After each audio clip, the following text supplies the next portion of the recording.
എല്ലാവർക്കും നമ്മുടെ പുതിയ വീഡിയോയിലേക്ക് സ്വാഗതം. നമ്മളിൻ്റെ വീഡിയോയിൽ അംഗൻവാടികളുമായിട്ട് ബന്ധപ്പെട്ട് വന്നിട്ടുള്ള ലേറ്റസ്റ്റ് വാർത്തയെ പറ്റിയാണ് പറയുന്നത്.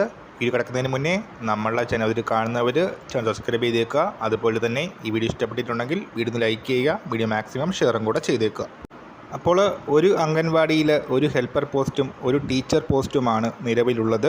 33,000-ഓളം അംഗൻവാടികളാണ് സംസ്ഥാനത്ത് ഉള്ളത്.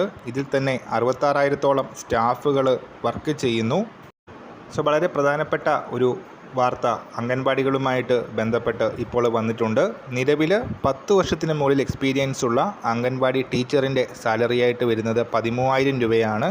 അതുപോലെ തന്നെ 10 വർഷത്തിന് താഴെ സർവീസുള്ള ടീച്ചർക്ക് സാലറിയായിട്ട് വരുന്നത് 12,500 രൂപയാണ്. 10 വർഷം എക്സ്പീരിയൻസ് ഉള്ള ഹെൽപ്പർക്ക് 9,000 രൂപയും അതിൽ താഴെയുള്ളവർക്ക് 8,500 രൂപയുമാണ് ഓണറേറിയമായിട്ട് ലഭിക്കുന്നത്. ഈ ഒരു ഓണറേറിയത്തിൽ ഇപ്പോൾ 1,000 രൂപയുടെ വർധനവ് പ്രഖ്യാപിച്ചിട്ടുണ്ട്. യഥാക്രമം 14,000, 13,500 ആയിട്ട് അങ്ങനെ സാലറി വർദ്ധിക്കുകയാണ്. ഈ ഒരു വർഷം നമ്മൾ ഇന്നത്തെ വീഡിയോ പുതിയൊരു വീഡിയോയുമായിട്ട് ഉടൻ തന്നെ കാണാം.